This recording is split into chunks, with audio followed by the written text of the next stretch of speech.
Welcome to Out of the Blank.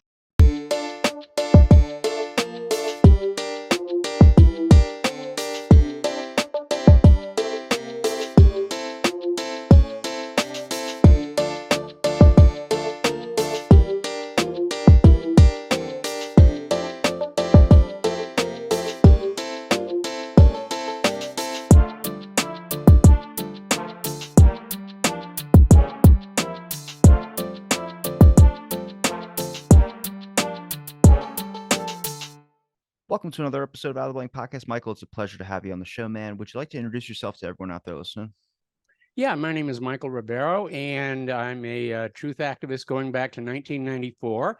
And I run a website, whatreallyhappened.com, and I have my own radio show over at the Republic Broadcasting Network out of Austin, Texas. Now, what really happened? How'd you come up with that site name? Because you talk about a lot of controversial subjects that a lot of people probably steer away from, but I think you put some important information on there as well, too.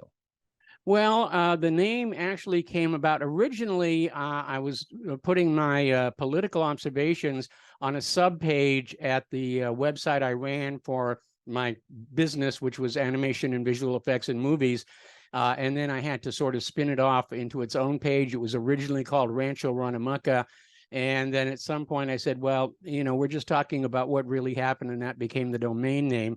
And it's been through a couple of evolutions. In fact, we just recently upgraded the site to Drupal 9. Yeah, we cover a lot of subjects. We cover a lot of politics. We cover a lot of science and health and hidden history and that sort of thing. Now, when it comes to hidden history, how'd you first learn that there was something different than what was kind of being told in the history books? Well, believe it or not, I got put on this path in life entirely by accident. I was working in Hollywood and doing special effects when they released that photograph, supposedly of Vincent Foster's hand next to the gun with which he supposedly killed himself.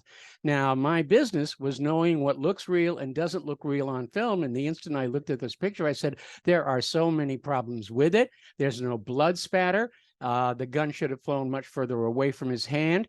And I went online to some chat boards about, there's a problem here. And at that time, I was working for a project for a company that shared the same building as CNN Hollywood. And we all did lunch at this same outdoor cafe. And I was, showing them a hard copy of this picture and saying, this is what's wrong with this. And I remember the CNN people just listening real intensely to me. And that night we started getting the threatening phone calls, and my career in Hollywood pretty much evaporated at that point. And so since I suddenly had a lot of free time on my hands, I started doing a little more digging. And I found where the FBI had lied on the FD 302 form during the interview with Vince Foster's widow, where they tried to claim that they basically said there was a silver-colored gun, and yet the gun found at the scene was dark-blued steel, and there were all kinds of contradictions like that. The final report that Ken Starr put out didn't even mention the gun color. There were no fingerprints on the gun. And they tried to claim they found a DNA trace that was consistent with Vincent Foster, which if it's human, it's going to be consistent. But the particular DNA actually carried markers indicating an Hispanic individual, which Vincent Foster was not. And so I started going public on some of this stuff. And from there, it just sort of blossomed on up.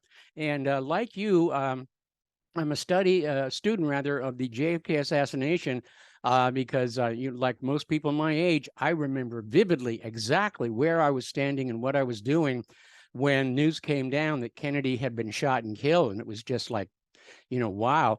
And having the instincts of an archivist, I had saved like all the magazines and newspapers I could from the incident. And following Jim Garrison's trial of Clay Shaw, I went back and started taking a closer look at it. And I saw all these obvious problems in the magazine photos the photos were set up to sell a certain idea, but they didn't line up.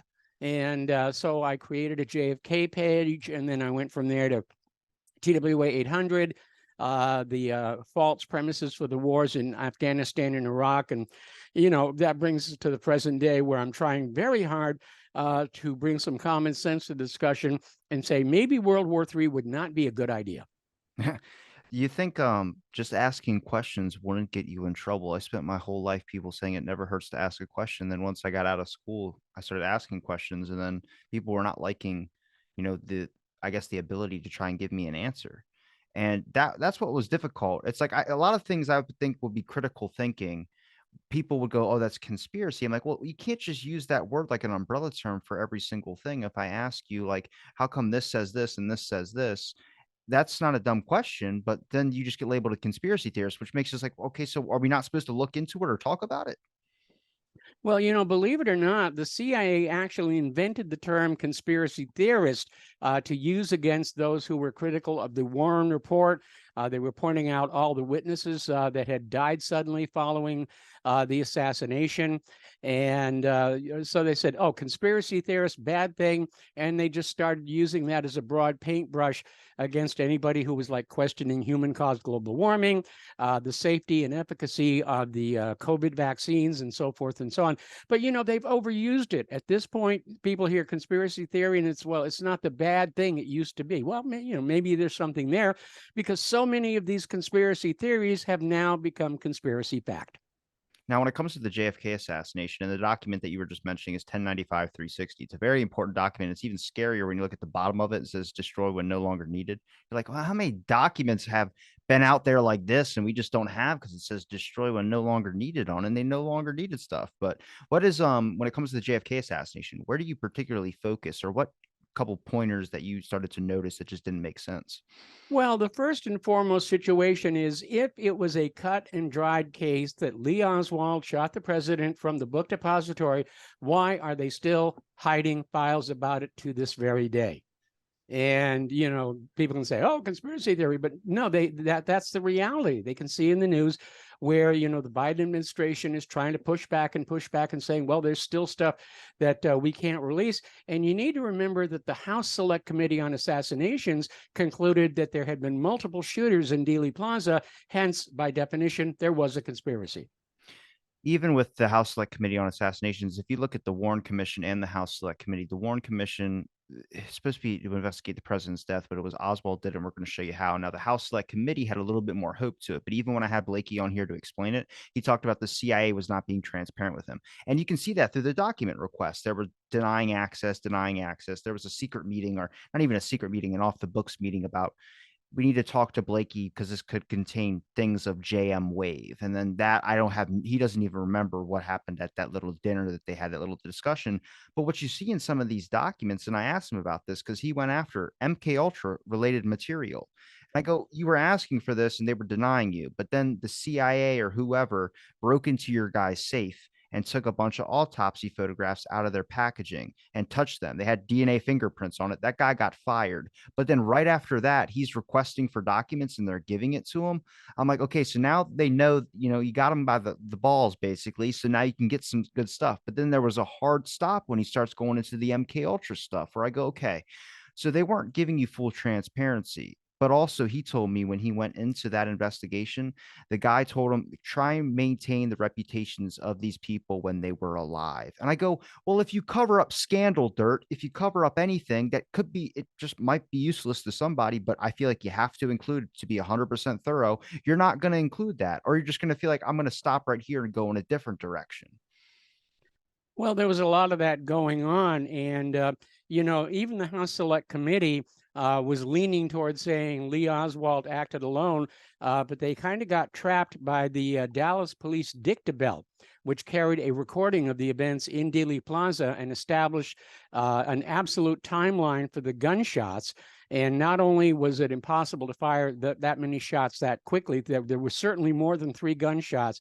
But they were able to use phase analysis and determine that the gunshots had come from multiple directions. And so at that point, the House Select Committee was trapped, and they had to say, well, there's indications of multiple shooters, and therefore there was a conspiracy. It's interesting how some Warren Commission people and also conspiracy people all disregard the acoustical evidence. Whenever I talk about it, people, I don't, do you know why that is? Like they say it was recorded in a parking lot or something like that. Well, they're trying to maintain the cover, and they're As you pointed out, the Warren Commission was never about actually investigating the death of John Kennedy. In fact, the whole reason the Warren Commission was formed was to hijack jurisdiction, because at that point there was no federal law regarding presidential assassination. The legal jurisdiction to investigate the crime was in Dallas. And they needed an excuse to grab all the evidence and take it off to Washington, D.C., so they formed the Warren Commission. And I find it very interesting that one of the members of the Warren Commission was John J. McCloy, president of the Chase Manhattan Bank and president of the World Bank. Now, he may be a really good banker, but he doesn't know anything about homicide investigation. And so he was there to serve some other interest. And, a lot of this ties in with Richard Nixon. If you remember, before he resigned, they ginned up an excuse to get rid of Spiro Agnew. And then they brought in Gerald Ford, because they knew Nixon was either going to be impeached or step down. And Gerald Ford had served on the Warren Commission. So everybody knew that Gerald Ford would keep the cover up in place, despite the many links back to some of Nixon's henchmen. When it comes to the appointed members of the Warren Commission, did you start to notice that this was kind of like the A team? Like they picked the people with the best reputations, the most expertise, the ones that names that people would see like, oh, well, he's on the job. He's going to do a great job.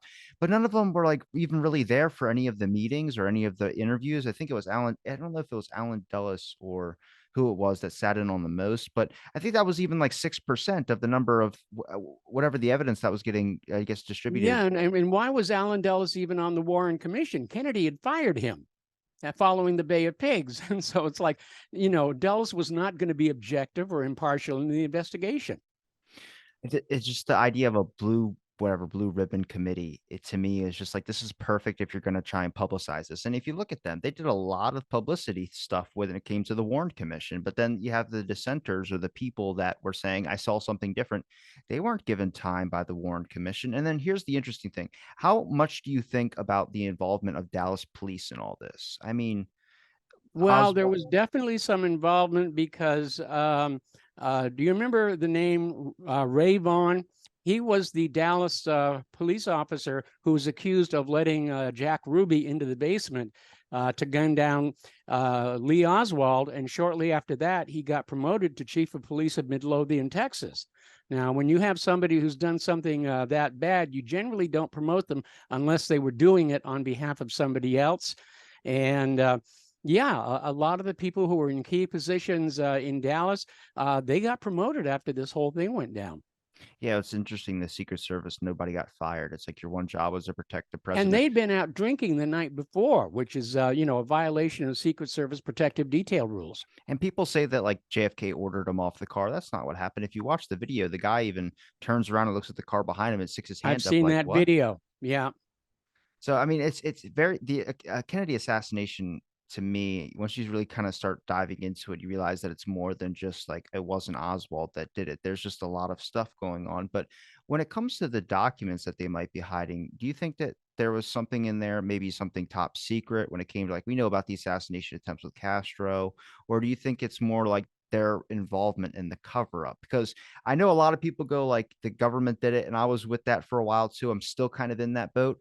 But I feel like a lot of this comes down to how the agency looks. And you look at this when you see the 21 release and you see the Garrison investigation. They call it Garrison's attempts to embarrass the agency. And I go, you don't have your government acting as a voice of the people or a force of the people. You have a government looking at you as a problem if you do try and steer up anything that could be, in their eyes, a threat to national security. So I go, Yeah, meaning their self-image. yeah, so I mean, Dallas police, why did the Warren Commission say Dallas police had no ties with Jack Ruby? We know that's a lie. He knew most of the Absolutely. members. So the only thing I could think of is the Warren Commission also trying to protect the interest of the Dallas police agency, but then why? So then you got to look Or into the their side mafia. hustle. Jack Ruby was a paymaster for organized crime in the area.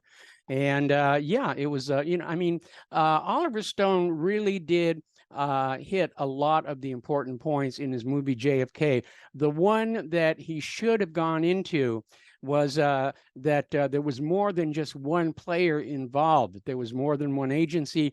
You had CIA hated Kennedy for the Bay of Pigs fiasco. You had organized crime hated Kennedy for appointing Robert Kennedy Attorney General and declaring a war on the mafia.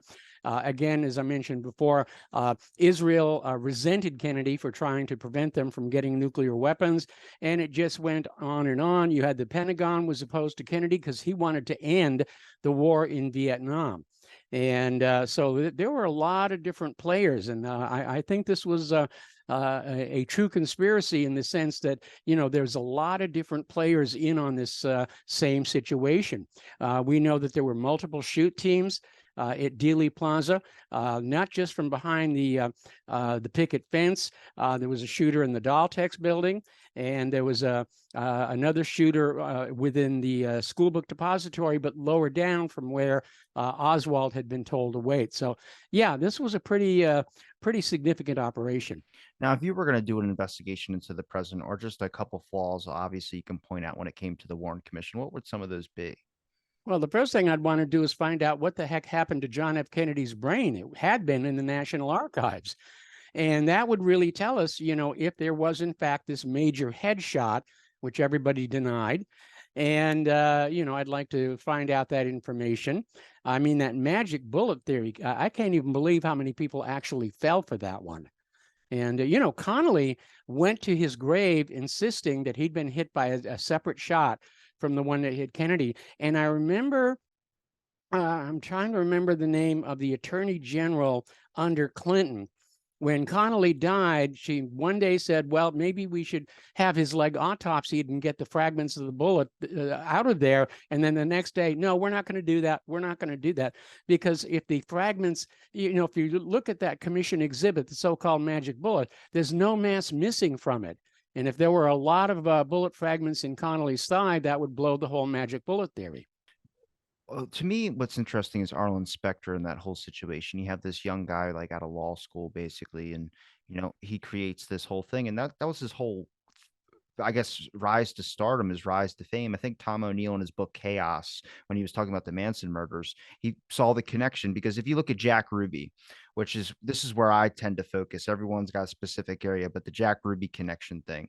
Jack Ruby's psychiatrist was Joyanne West. Now, if you know anything about MK Ultra, Joyanne West, there was scandals about him being tied to MK Ultra.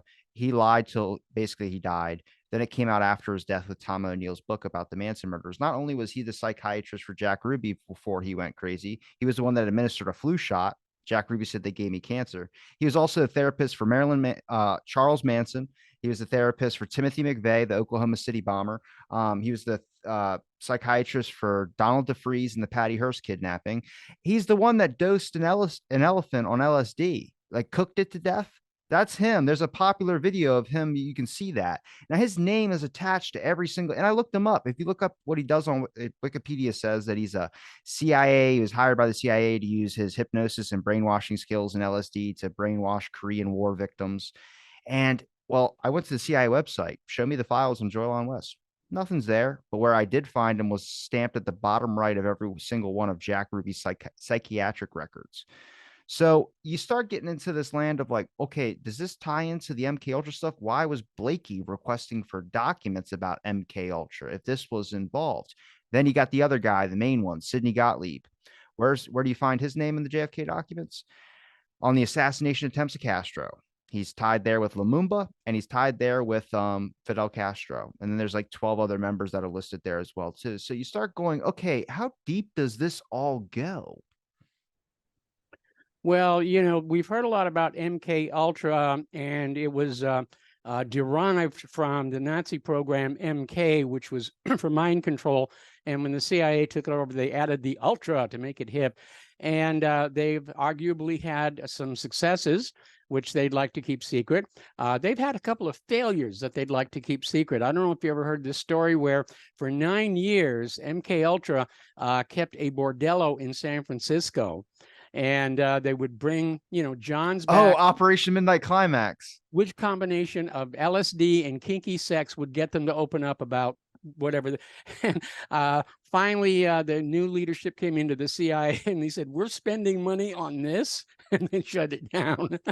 It's that was Operation Midnight Climax. Charles That was Manson used it. to That go was the there. name Yeah. of it. Yes. What's interesting to me is like the when Joyon West was a part of that, but there was letters back and forth to some of these young students because that's what happened is that the CIA were on these college campuses, the FBI were on these campuses, but they would get people from these colleges, people like UCLA, like Joyon West, UCLA professor. Oh, wait, it was either UCLA or Ohio. Sidney Gottlieb was from UCLA or Ohio as well.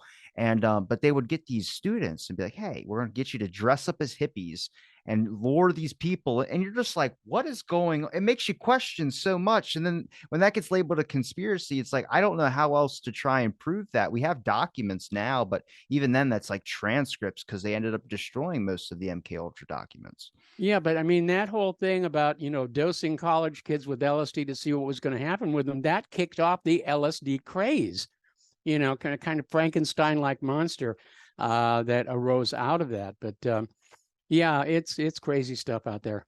Now, when it comes to the JFK assassination, to even understand the CIA or the FBI or any of this type of craziness with cover-ups, missing brain, any of this, did you have to look into the history of what the FBI had done before or what they had done after? I mean, I went right directly to So very Watergate. much so. I'm old enough to have experienced COINTELPRO directly. My house actually got one of those Black Panther coloring books. And I remember at the time wondering, why are they sending this to us? But it was all over the news that Black Panthers are evil and they want to kill police officers. And of course, the whole thing turned out to be an FBI fake that came out in the 1970s. There was the staged riot at Disneyland the day the hippies took over Disneyland. I've never And heard that. it was done to discredit the anti-war movement, and it actually did work. The American people lost all sympathy for the anti-war movement because they saw those hippies beating up on Mickey Mouse. What? Oh, you never heard about I've that? never I've read the FBI. There's like 700 files on Walt Disney, and the first one is like really, really vanilla. It's like we're gonna insert FBI agents into Mickey Mouse cartoons so the kids can love Mickey. Then at the ending of it, like you get 700 pages in, it starts going, Walt Disney was ratting out people that were striking up labor unions, calling them Well, it communists, and gets a Hoover. little deeper than that. Walt Disney got involved with the FBI because he and Roy were orphans.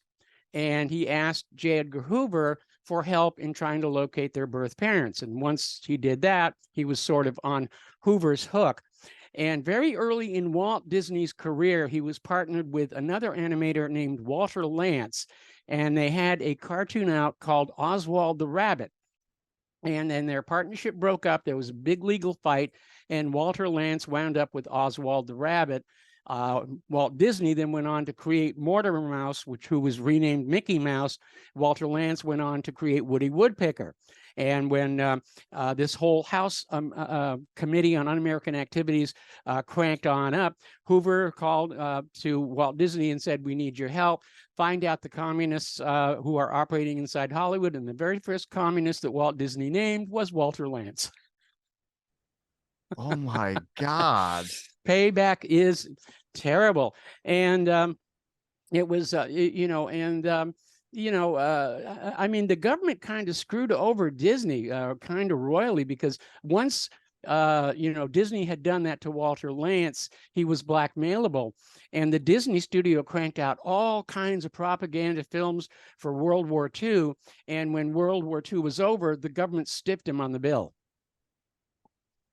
You can't work with Hoover ever. You have to Well, like, no, this went above Hoover. This went all the way up to Truman.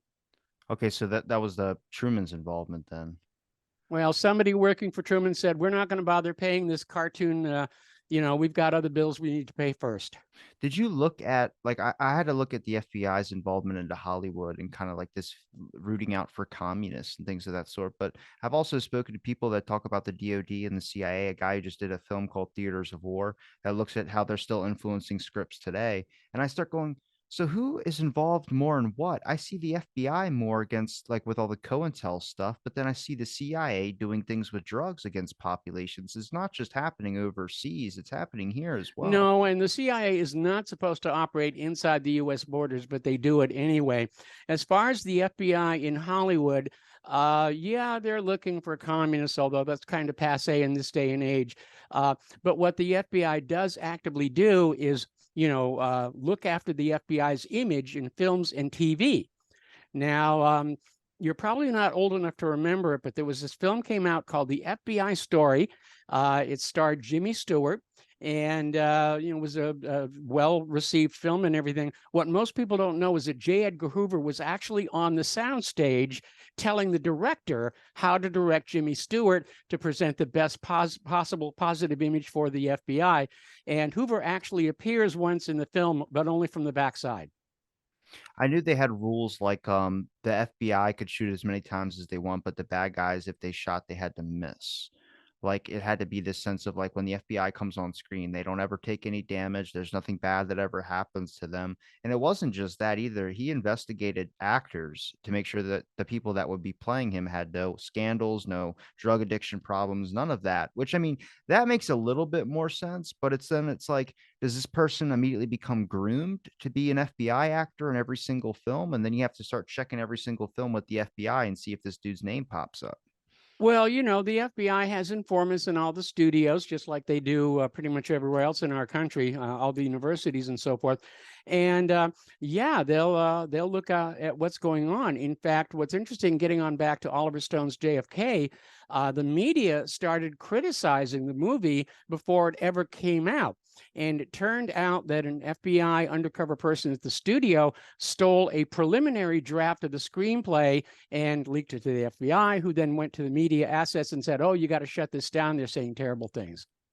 Yeah, if you look on the FBI website right now, there's platoon documents, there's JFK documents. And I mean, Oliver Stone is a award-winning director. So even if you did not like some of the stuff he might have added into JFK to kind of, sink in the message a little bit, it's when the FBI is writing messages and documents about you saying that this is damaging to your guys' credibility, that is not good. And that's when you start looking at like, well, I mean, it's just a movie, right? People are just going to take away that it's a movie. And it's like, no, they see that as more of a threat. And that's never good. No, it isn't. And, it's not just movies. There were books as well. When I was working down in Australia on a project, I went to a bookstore because I like to read, and there was a book called Operation Black Eagle, and it was all about the U.S. involvement in Noriega's Panama. They were using it as a drug transshipment point. These were the days of Barry Seal and that whole situation. And it was a really good book and a good expose about what was going on. So when I came back to the USA, I gave my copy of it to somebody, and then I went to the bookstore and I said, I'd like to buy another copy of this book. And they went, "What? We've never heard of it." It's just no, there's no such thing out there. So When you start looking into a lot of this stuff, I mean, for me, I've been trying to compact it in for, I mean, I've always believed in a deep state for a while, but when it came to like the JFK stuff, I've been trying to compact like 60 years into 3 months. And it's make me kind of go a little bit insane with it. Just like you start kind of wondering, like, how deep does everything go? And I mean, just through how long have you been, from your site and kind of putting up pages about a lot of these taboo subjects? How long have you been doing this to a point where, I mean, are you churning a lot of heads with this? Are you trying to show people like, hey, I got the documentation lined up? Like it took me a couple months to get a bunch of JFK documents so I could just show on hand to people. well, I have a lot of stuff that's archived, and like I said, we just overhauled the site, so I'm starting to rebuild and put stuff back into it. But yeah, I've been doing this, well, like I said, since 1994. And as time has worn on, it's gotten a little bit more intense. I tend to focus more on things that are happening now. I mean, JFK is an important point in U.S. history. We talk about the Pearl Harbor deception, Lusitania deception, and so forth. But mostly we look at what is going on today because, something that's back like the JFK assassination, people tend to be open to it because it happened a long time ago and it doesn't matter anymore, even though it actually does. So most of my efforts these days have been put into this whole COVID situation, massive election fraud. That's my top issue, is we've got to get honest elections back in this country. And all these ridiculous wars that we are wasting so much money and so many lives on. Why do you think that we're randomly going into these pointless wars that just go on for decades? And it's for the military industrial complex. It's got to be something. I've heard many theories. I've even heard stories from soldiers like of reasons why we're in Vietnam. They're like guarding poppy fields for no apparent reason. That's Well, more of a they're fringe one. definitely doing that in Afghanistan. I got the photos of it too.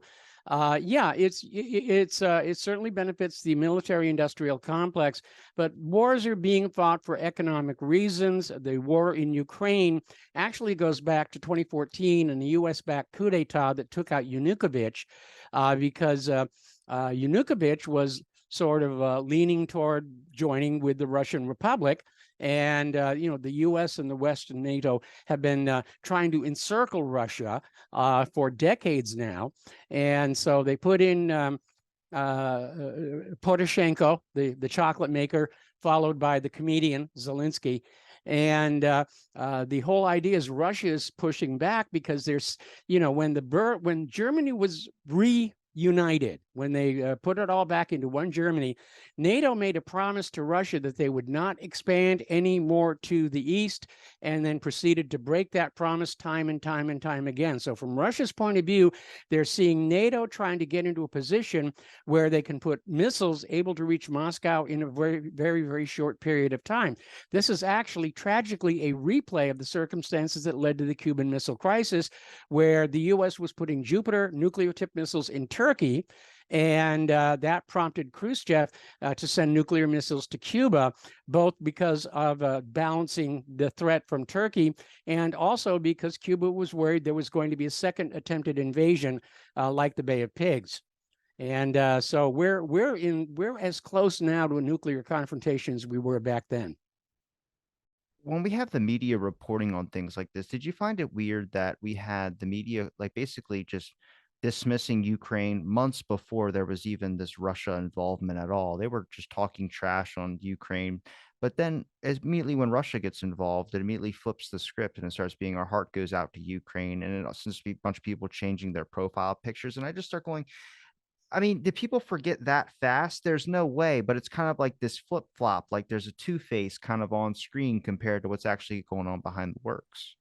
Yeah, and you look at the media's out there saying we're afraid of a humanitarian crisis in Ukraine, and then you look back at Iraq, where the U.S. was running all these torture centers like Abu Ghraib, and it just doesn't line on up. But our present government, which I refer to as the gerontocracy because of the extreme age of the people that are out there. I mean, I consider myself an old man, but I'm a kid compared to some of our current rulers, and they grew up in an age when the American people were very naive and very trusting, and whatever the government and the corporate media said, that's what they would believe from that day forward.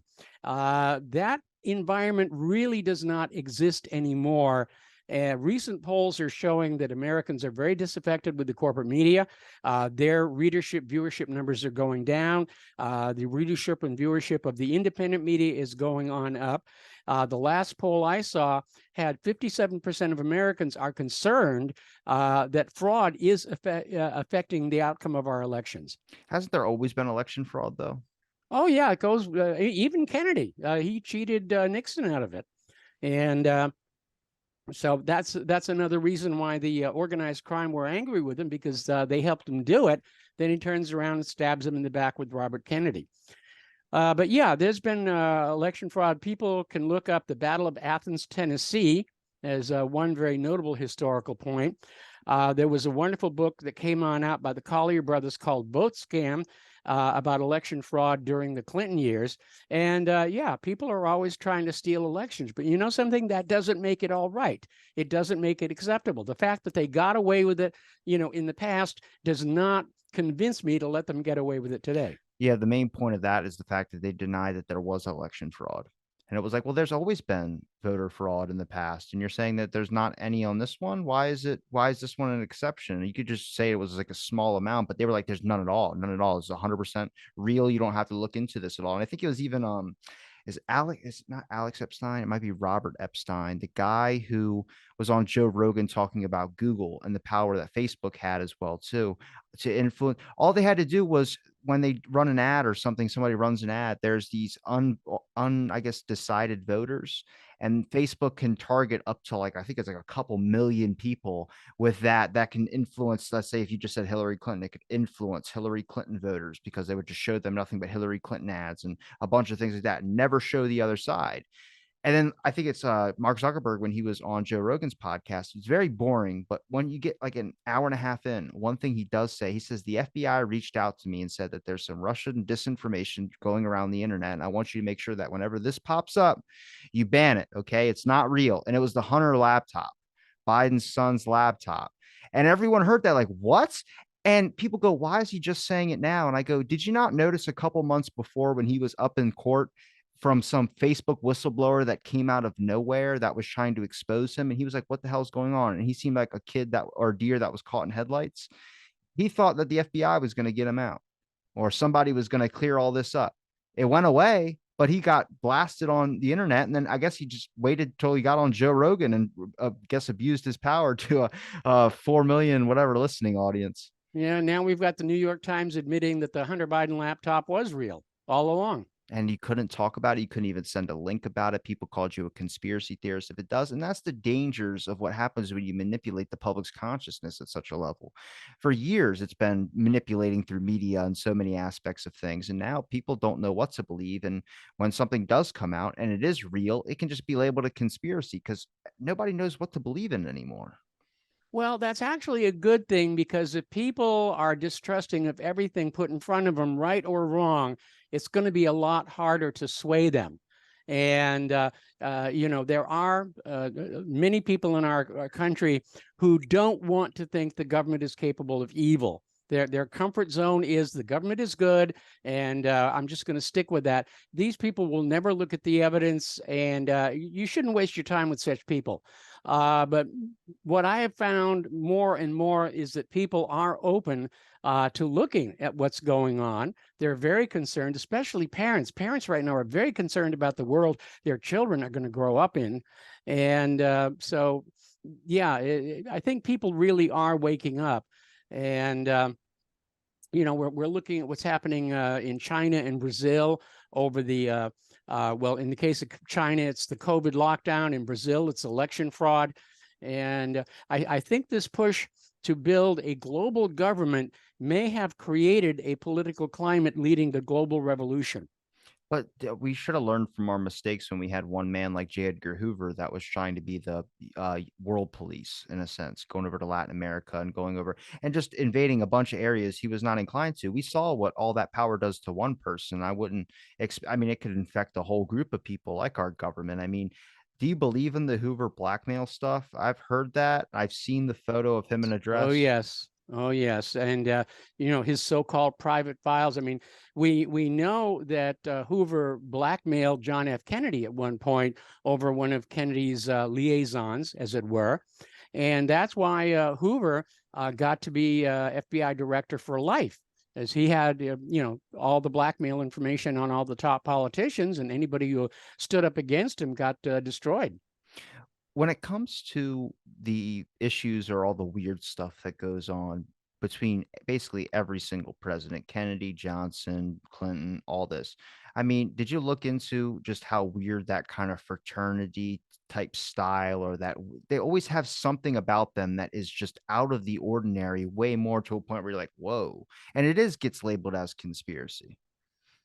Well, I think anybody with that kind of money or that kind of power, they start to see themselves as kind of above and apart from the general population. Andrew Carnegie actually held the belief that the super rich were an entirely different species of human being.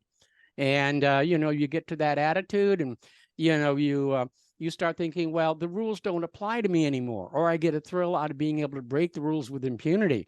Let's look at Jeff Epstein.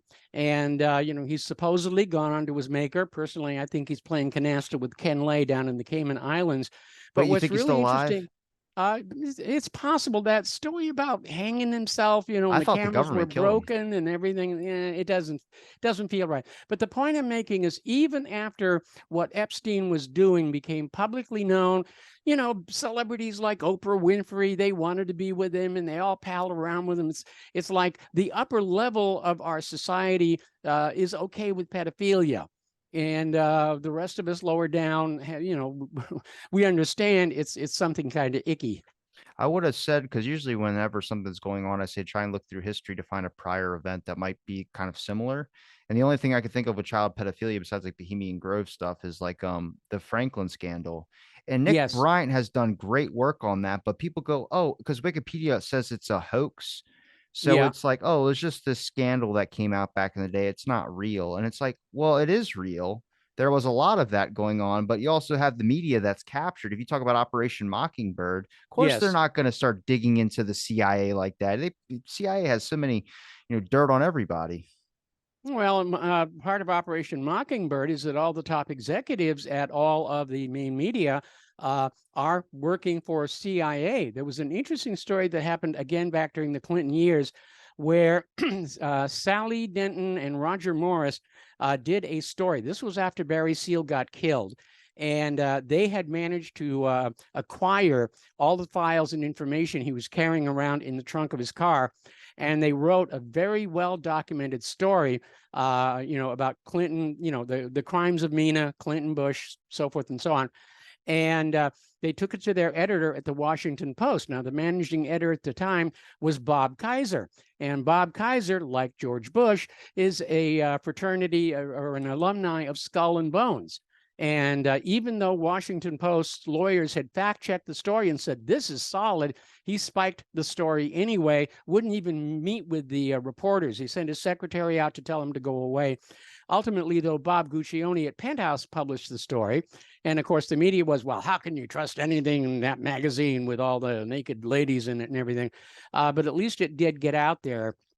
And it was about, this massive drug running operation. It was a continuation of what had started in Vietnam with Kun Sa's opium coming out of the Golden Triangle. Air America was ferrying it all over the place. It was being shipped back to the United States inside the Vietnam dead body bags. Then when Vietnam went away as a drug source, they turned to the South and started bringing cocaine in. And there was a guy named Gary Webb wrote a series of articles called Dark Alliance, talking about how the CIA was bringing cocaine into the United States, and they set up Freeway Ricky Ross out in Los Angeles. I actually got to meet him once. And they were responsible for the crack epidemic because they wanted a source of financing that Congress had no control over. And Gary Webb had his career destroyed and ultimately committed suicide by shooting himself in the back of the head twice. That sounds a lot like the Clinton kill list. Yes. That's real, though. I mean, you see, I can ask you these two questions when it comes to if you want to explain a little bit about the Clinton kill list, because I'm very rough on that, but I know there's a large amount of names on there that went in mysterious ways. But then also, we got to talk about the witnesses to the JFK assassination in a matter of 3 to 4 years. I heard somebody mention on my show, and I looked his name up, and they said he died by a throat chop. Yep. It's not just one guy. There's at least 4 people that died by a throat chop. And I showed someone who's not a Including Dorothy Kilgallen's companion.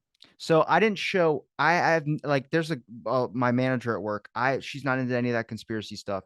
I just walked over to her. I go, real quick, read this. She reads it and it says like a guy walked out of a shower. He's about to write a book on the Kennedy assassination, gets a throat chop right to his throat and die. I go, what kind of like person breaks into a house and just throat chops somebody? She goes, no, that's an expert killer. I mean, how do you even do that properly to? And I go, okay, so you see that. Now let's try and look at these. And I don't think it's 120 of them, but I think there's a good like 50 or 60 that are easily just weird deaths, man. A single car, whatever, crash on a a Well, road. there's Vincent Foster to begin with. Mary, I think her name was either Mahoney or Maloney. She was having an affair with Bill Clinton. My favorite one is this guy who was going to meet a reporter to give some dirt on the Clintons, and he was a pilot. And he basically got in his plane, took off. The plane caught fire. He managed to get back to the airport, rented a second airplane, took off. That plane exploded and crashed. Good They were God. really working to get him. There was another one who supposedly died of a overdose of mouthwash in the dentist's chair. That's on the Clinton list? That's on the Clinton list. An overdose of mouthwash. Yeah. I don't get that one. And the rest are all tragic suicides, you know. So, What about the JFK witnesses? well, like you said, a lot of them were physically attacked, throat chops. Some there's no explanation. It simply said, "Well, they're dead. We don't know how, but that's they're gone." That's what's interesting to me is the fact that no reporter or anybody that's doing any independent stuff that wanted to question any of this. I mean, Dorothy Kilgallen was close some, just looking into Ruby. But when it comes to some of these deaths, like I had to look and try and find like I could see articles like guy died, but there's never a full explanation or like an investigation into why did this guy die? Why did they not do an autopsy on him after he had a heart attack? How do you deem that this person had a heart attack if you don't do an autopsy? Yeah, I mean, to tell if you're being lied to or deceived, look for what should be there and isn't. And if there's a big gap in the story where there should be a piece and it's not there, then you're being lied to. And then if you, I mean, I can ask you this question, but the number of people that have come out in recent years after it's been so much time, and this is with the Kennedy assassination, um, a lot of times you can chalk it up to people maybe writing another book. I think Clint Hill finally, after all these years, reversed his opinion and said that he doesn't remember actually seeing a black hole in Kennedy's head, but he made a new book about it. So you just toss everything out the window there. But these people, I mean, that came out recently, they never looked for media attention. They never looked for anything. And it was, for me, I feel like it's probably because they're scared. I mean, you see a number of people that just died in a matter of 4 to 5 years, 20-year-olds. I think there was two 20-year-olds that died. And then everyone's like 30s, 40s, nothing insane. But the fact that they all happen to be at this time and place, and then in a matter of if they're getting called to testify or they just testified and then they get bunked off in some weird way. Yeah. Well, so like I said with Gary Webb, 2 bullet holes in the back of the skull. Oh, it's a suicide. Definitely a suicide. And, you got to feel sorry for the Clintons. So many of their friends have just committed suicide. That's got to be very tragic and sorrowing for them. That's I don't see hanging out with them being that boring, but No, freaking I would prefer not to hang out with them. um yeah, all these types of things and you really kind of start talking about it. But I feel like have you ever listened to Vincent Salandrio before? Occasionally, yes. He's a lot of the things in the he was in my buddy's documentary, The Assassination of Miss Payne. But when they had him interview him, I asked him, my buddy Max, I said, when you interviewed him to put him into the film, you kind of let him just talk. And I don't have any problem with that. It's just people are very new to anything government corrupt. Just how me and you are talking right now is going to be people are like, whoa, conspiracy, and they're going to shut it off. But then there are people that are at our speed that'll know what we're talking about because they've seen whatever we've mentioned before. When I hear Vincent Salandria talk, even I'm like, whoa, like, because I don't know some of the stuff. And I just know he's seen stuff I haven't seen. And it's like you're about to have a large gap in the population of people that don't want to know or don't care to know. And then you're going to have a bunch of people that want to know the truth or might listen to independent sources like yours or anybody else out there that could be talking about things that we're talking about, anti whatever. And there's going to be that gap where there's not going to be any talking anymore. And I know you mentioned, like, if someone doesn't understand or they call it conspiracy, you just leave them, in no worth time, I guess, convincing them. But when that giant gap comes, it's much like we have with the left and the right now. That giant gap in between them, it's like we don't want that with just average people questioning abuses of, I guess, ethical rights when it comes to our government or when it comes to anything. Well, I personally think at the moment that the government is pushing a little too hard because it is waking people up. But when you're trying to talk to somebody who is not up to your speed, I've generally found that it's an important skill to have to know how much somebody is ready to listen to and not to go beyond that point, because then all the defense mechanisms kick in and they say, oh, conspiracy theory. And so you just want to feed them a little bit at a time, enough to get them thinking. And then if they're really interested, they'll come back to you and say, can you tell me a little more about what's going on? And that way your rate of rejection is not as high. Do you think that word conspiracy is just going to mean nothing anymore? Like, there's a couple words, and I think that over time used to have a lot more impact. Like the word racist used to be something that was, and it's a horrible thing to be called that, but eventually people were using it for no apparent reason. They were kind of Yeah, they just burned it out. They So burned out. I don't really ever see that word get mentioned a whole lot anymore. I think now they use it whenever Trump's name is mentioned and then they mention it Yes. afterwards. But even then, you don't get the same impact from the word. It's just like it's died down. Yeah, it's been overused, it's burned out, and we have a lot of words like that. Israel's been shouting Holocaust for so long, people are just tuning out to say, okay, Holocaust, yeah, we've heard it before. Happened before I was born. Thank you very much. Racism is another one. Uh, and this, I mean, there's a whole bunch of them right now, and people are trying to figure their way through all of this new wokeness stuff and LGBTQ. And there's a growing fight between school districts and parents over who actually owns the children when they're in school. And a lot of parents are very, very concerned about that. So they're waking up, they're starting to look around and see, there are abuses outside of what's immediately happening to their children. So again, I really do think that our nation is becoming more skeptical, which is a healthy thing. They are more willing to look at alternative sources than the corporate media and the government. It's a slow process, but it has the advantage of being nonviolent, at least so far. And when it comes to like the disinformation board, those people that wanted to say that they're going to censor, that's the thing that gets me is like, and I would say this would be a little bit more conspiratorial, but when I asked my buddy, like, he goes, yeah, they put fluoride in the water, right? And I was like, why? He goes, they care about your teeth, I guess. And I was like, why does the government care about my teeth? Like, it's just that weird question, but it's the disinformation board. Why does Google and all these internet sources want to ban horrible content that might, risk our whatever children's eyes? And I just go, why does Google care? Google's $1 billion company. I don't really think they care about what I'm being exposed to, and it's like that. It's those weird lines. Why is a capitalist corporation that seems to do a lot of horrible things caring about what you're looking at the internet unless they didn't like it? Yeah, well, we know that corporate social media is very left leaning. Apparently, the other day, Elon Musk found a closet at the Twitter headquarters filled with T-shirts that say "Stay woke." So they're kind of telegraphing what they're doing. We now know, of course, that all of these social media companies have been in a handshake relationship with the federal government. They are acting as agents of the government in trying to control what Americans are seeing, hearing, and reading, which means the First Amendment does apply to them. They've been saying all along, we're a private company, we can do whatever we want. Well, not when you're acting as an agent for the government. When you're acting as an agent for the government, the Bill of Rights applies.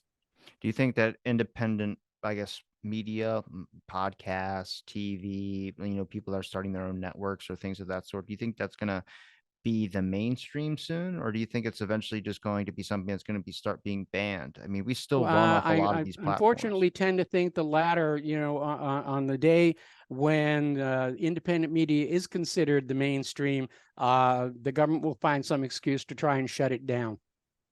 Yeah, because I'm trying to think if there's maybe Twitter. I mean, Twitter's Elon Musk owning Twitter. I don't see him as being a savior at all, but YouTube and all these other things that make content guidelines to be able to distribute stuff. Odyssey is a good one.